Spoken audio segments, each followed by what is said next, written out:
Let's see if we can get another recording. There we are. This is the first time we tried this. This is 3 recordings.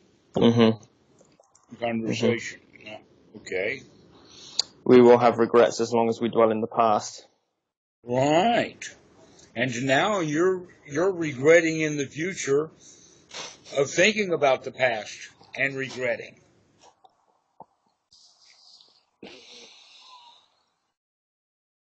I wasn't doing any of this before I came away, because I felt that this was all okay. I could live like this if I was going to pursue a career in Buddhism. Well, forget the idea of a career and start thinking about time structuring instead. You don't need a career, that's a should. And you don't have to be a drum teacher, just enjoy your kids. You're really lucky like that. You are so much luckier than most of the guys in England. You don't know that. You've got a clue. I do abstractly. And, you know, when I'm there doing it in the moment, that's what I'm doing. And I'm not thinking about all this stuff. I am just enjoying those kids' company and using the vehicle of my work to make them happy. Uh-huh. So, do you recognize then, maybe you're ready to hear this, look how much unhappiness you cause yourself by having this thought machine going about what to do, making a plan, trying to make a plan for your entire future when nobody's able to do that. And you already know the story about the fisherman who can enjoy his life and catch a few fish. When you told that story, I was going to tell you, it reminds me of me, all except for one thing, and that's the fishing. Right. I can hear the truth of it. I can hear the truth of everything that we talk about. And I sit down and I practice, and it's right there, and I can see how I'm fabricating all this stuff. It's just this tremendous sense of should. Because I went away to explore not doing the shoulds, and I didn't like what I found, and so now I'm back here and I feel like, well, I better do the shoulds then. Okay. But the world is not black and white. It's not even Technicolor. In fact, Technicolor is a very, very small minority of the number of colors that actually exist. But Technicolor is gone with the wind kind of stuff. That's a whole lot better than black and white. So things are not black and white. In fact, the whole concept of black and white, you're trying to make a decision here or a decision there, where you don't have to make either one of those decisions. What you need to do is to stop feeling bad about not making that decision.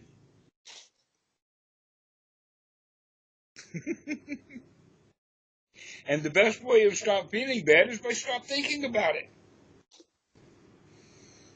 And if you want, I'll send you another song. This one is called Que Sera, Sera. Whatever will be, will be. The future's not ours to see. Que Sera, Sera. You know that one, I'm sure. Yep.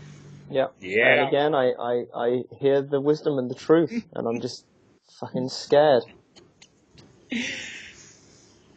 All right, so now we can understand that the fear that you have is so strong that it, in fact, overtakes your wisdom when we know that your wisdom is true and solid. So we're dealing with something probably quite deep. I think we are. That fear is a little bit deeper than the shoulds, that we're actually uncovering. We're digging into, we're digging a grave and we run across a fresh corpse. Going deep in there. So, okay, so you have to examine this fear directly as that fear and not make the mistake of thinking that the fear is because of a should. that those are the thoughts that are accompanied with that feeling, but they don't necessarily have the cause and effect relationship that you think that they have. In other words, the feeling can come up, and then the mind tries to find an answer or a solution to that by thinking that it's the should. To where, in fact, these feelings of fear may be much deeper than this. Because that should can be chased out with wisdom. But the fear is still there. So let's look at the fear. Let's examine it. For instance, where does the fear exist in the body? You don't have to answer this directly to me right now. I'm asking you questions for investigation. Okay. Where is it in the body? Can you make it move around? Can you make it go big and go small? And better still, can you use the breath to break it up? And so now you're working and thinking about and dealing directly with the fear rather than letting the fear go into this perceptual thing, getting cause and effect confused. Because we're pretty well understood that this fear is not caused by you not following your dad's orders from years ago, because your dad, in reality, is not following those orders anymore either. Finally. Okay. So that's not it. It's the fear. And that fear that you are having now is very similar to the fear that you were having in the retreat. Mm-hmm. Mm-hmm. Mm-hmm. But there you were blaming the retreat. Now you're blaming a decision and a should. So make that connection. Begin to understand that these feelings do not have reasons. But the feelings of fear do not come from the thoughts of what should I do in the future.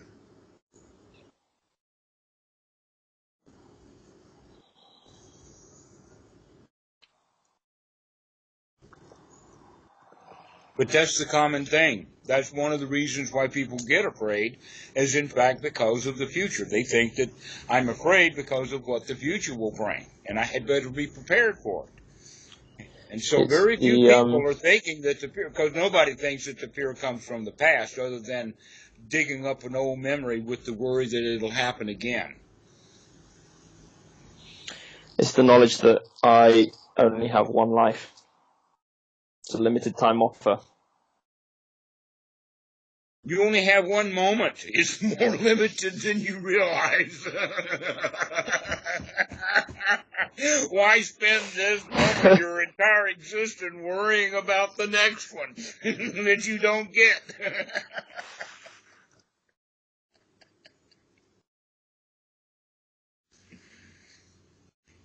The now is so vast, we don't need a future. But this is why I came to Thailand, and I feel like I turned my back on it. No, you're just going a little bit deeper.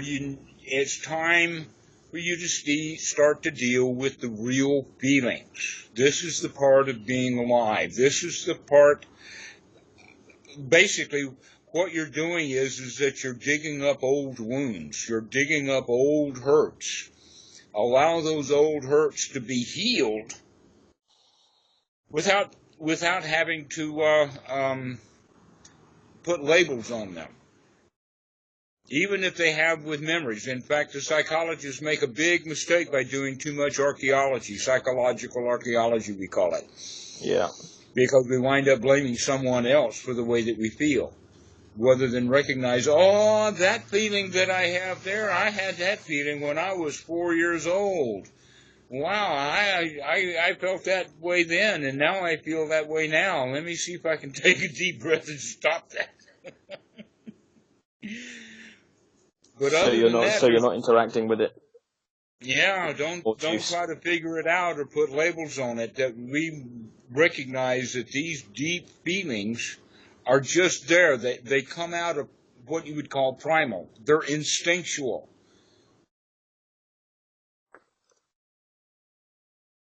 It comes with part. It's built into the DNA even,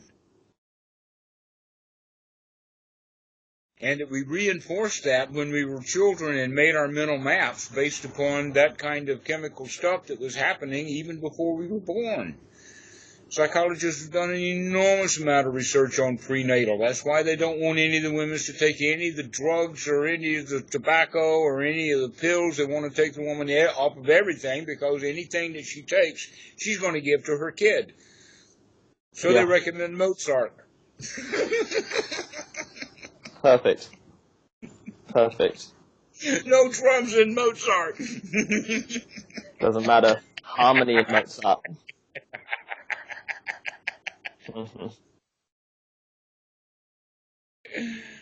So, this is what you're confronting now, is you're directly confronting feelings. And so you need to deal with the feelings. Figure out, can you, in fact, that what I recommend, does that actually work? Can you identify that feeling as a sensation in the body and then breathe deeply into it to break it up?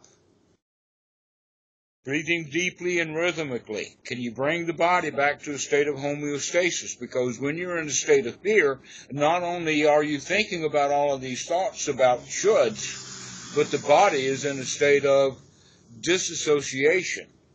The blood pressure is going up and down. The heartbeats are back and forth, and the tension is in the chest. And we've got both adrenaline and cortisol going. So we need to take those deep breaths, but by doing it, you pay attention to what the body is doing, so that you can begin to deal with those feelings directly, rather than trying to label them or put them on something. I feel like I have varying degrees of success with that kind of practice, and excellent. Go forward. Never mind. Start again. Yeah, but I know what the variability is. It's my clinging to it. Clinging to what? Clinging to the fear, clinging to the feeling, because I feel scared that I'm going to waste my life without that fear as a motivator.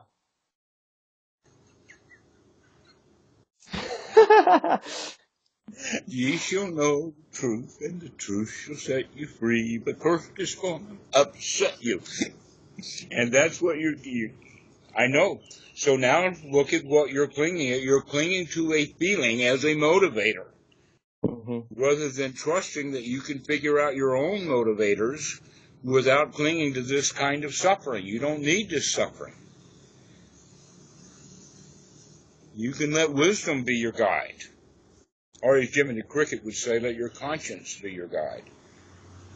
I just don't trust myself to not sit here and play video games all day. Why don't you do that until you recognize that that too has its own limits? If you want to play a few video games, play a few video games. There's other things to do, and you'll get fed up with playing video games if you're mindful. If you're watching what you're doing, if you watch what you're feeling, you'll figure out that there's better things to do. Only the guys who get stuck in the game and get their feelings out of the game and recognize or think that the game is causing their feelings. But you're beyond that. So I would recommend that you do play games on the computer, but you do it in the sense of, look at how you feel. Now, there's certain kind of games that are an advantage, and there's some kind of games that are to a disadvantage. War games are not particular, or the kind of video games that have, fast action and response time, the kind of games that when the students play them, the U.S. Army wants to hire them as soldiers when they get old enough. These are the games that you don't want. The kind of games that are worth playing.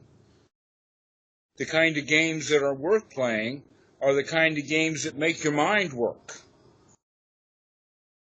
Okay, work like in the sense of, right, mathematical games like Sudoku or certain kinds of solitaire. One of the ways of playing solitaire is by saying, I will not let a game of solitaire go by until I win it. Even you have to play the same game over and over and over again and trying various little things like that until you finally win that game. You do not let a game go by, because that will really make you focus your mind on every card. And some of the games have 4 decks, so you really have to keep track of what's going on. Mm-hmm. Okay, so those are the kind of games that are worthwhile playing. Games that make your mind work. Another kind of game that makes the mind work is like Minefield or Mind or something like that. Minesweeper, right. Because I haven't played that game in many, many years, but I remember that sometimes you've got to really, really count and figure out what's going on around there to figure out what's going on. This makes the mind work. Mm-hmm. This keeps you in the present moment. Mm-hmm. So I'm not saying that there's anything wrong with video games, but you have to be careful about which ones you choose to play. And you have to make sure that you do not gain your feelings off of playing those games, that these games are played not to win or lose, it's to exercise the brain, exercise the mind, make it work, make it fit for work. You didn't expect that kind of answer from me, I bet. Well, it's not completely off the wall, and is very aligned with how I feel about it already. I don't play competitive games because they're too stressful. I don't play the fast action kind of war games because, again, it's stress. It's not recreation. So you didn't have to hear that from me. You already knew it. But you could see that those are the games that people get addicted to. Yeah. In fact, from time to time, when I'm looking at a news article, I'll see an advertisement for these games, and one of the things that they really want to sell the game is by telling you how addictive it is. How crazy is that? I don't know, but that's their advertisements. Play this and you'll never stop playing you'll never play another game or something like that, you know.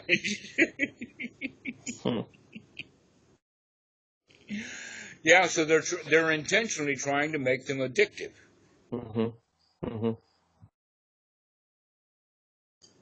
And so they make them addictive by doing things that make people have feelings that the students or the people who are playing those games don't realize that the feelings that they have are manufactured inside, that it has nothing to do with the game.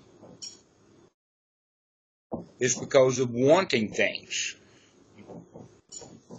And so choose your games wisely. I already do. And also, you can take that word game right out of the equation and put the word, what was that word that we used before? Ambition.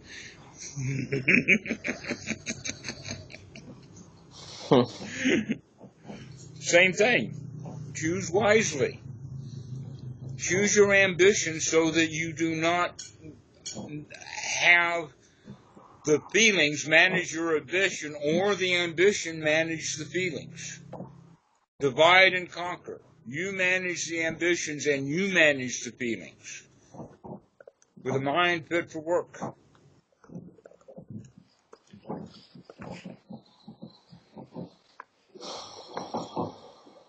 So this is how we have to come back to the practices. To come back to the practices whenever you feel afraid. Whenever you feel afraid, start investigating that stuff. Not just while you're sitting. Mm-hmm. You don't need to do it when you're sitting. You need to do it when you feel afraid.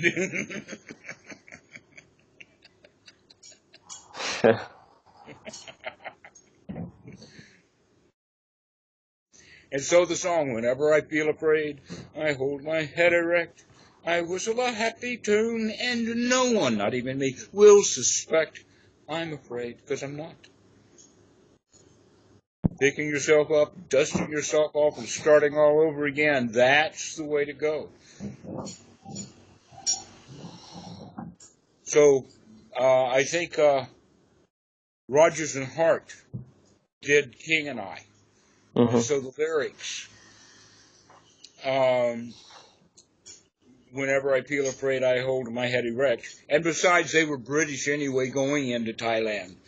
Right. If they'd asked the Thais would have sung that song, and said, whenever I feel afraid, I pull that fear right out, and I throw it away, and sing a happy song, and I am happy now.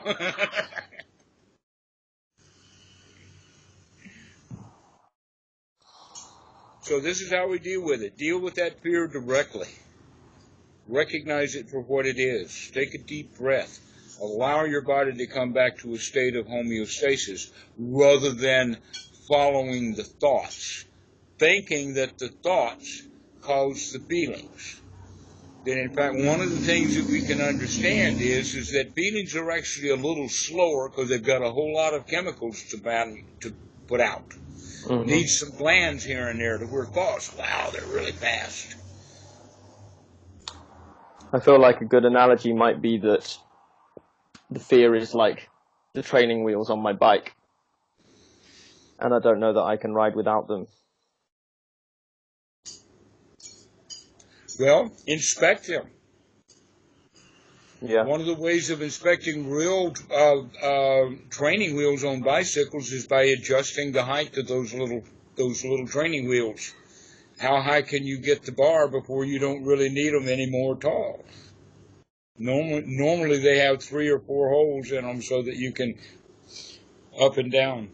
Mm-hmm. Or in the last resort, you can take it and bend the darn thing so you can get it out of the way. You don't have to take them off. Don't think about taking them off. Think about adjusting the situation so that you can manage your fear.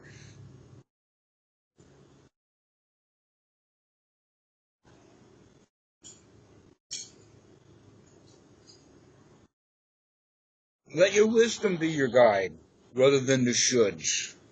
I don't trust my wisdom. Ah. We'll start dealing with the fear directly. Because in fact, they're not training wheels. Or, another way of looking at it, have you actually ridden a bike with training wheels as an adult? No, that's for little kids. You're not a kid now. In fact, if you did put training wheels on a bigger bicycle for an adult, very quickly the training wheels would interfere with the mobility of the bicycle. And bicycle racers for sure don't want those training wheels. Wow, will they be in the way? So, instead of worrying about if you take the training wheels off that you'll fall over, think about if you take the training wheels off, now you can really ride.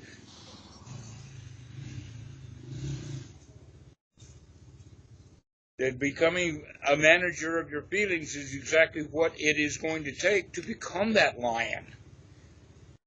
You're not going to fall off that bicycle by learning how to manage your feelings.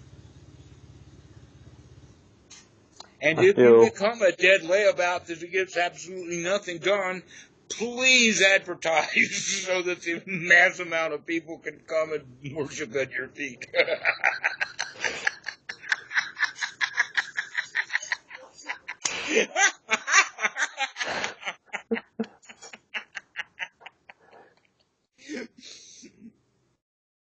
Is that what you want from me? I don't want anything from you, Danny. I'm enjoying you right now. I've got everything from you I need already. But No, that I would don't. be but that you would consider that a suitable way of life for me to just do nothing. How many people do you know who are actually capable of that? I think we've been here before. Yeah, we have.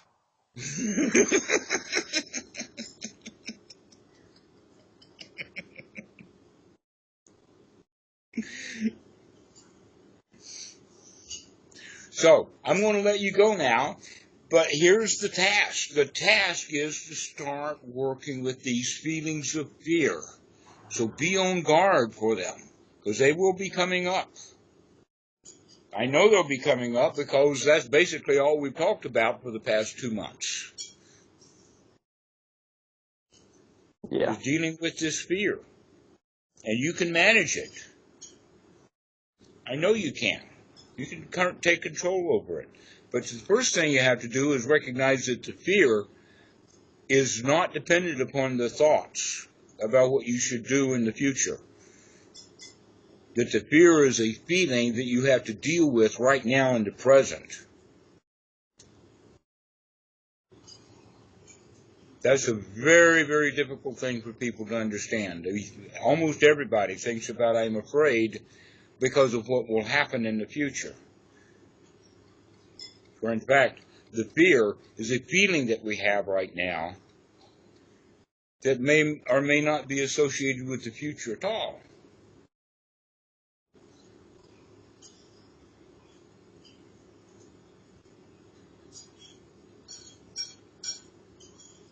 Okay? Watch Yeah. these feelings. Okay.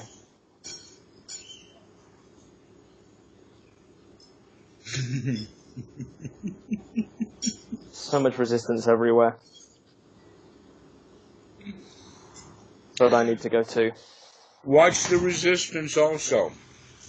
You shall know the truth, and the truth shall set you free. But it's going to be a little bit of a rough road to get to that truth because it's not what you're expecting it to be. In this regard, you need to trust me, but it's not me you're trusting, it's the Dhamma, it's the Buddha, it's Bhikkhu to recognize that you can work with these feelings, you can manage them. And modern medical science, by the way, is on our side, too.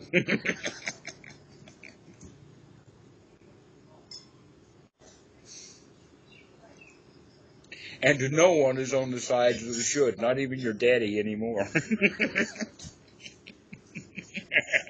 He might dispute that if you were in conversation with him, but yeah. It depends upon which conversation. If that conversation starts with that story about the fisherman and telling him how wonderful he is now with his life and how much more happy he is, I imagine that we could get him to admit to almost anything. It was a shocker for me, for sure.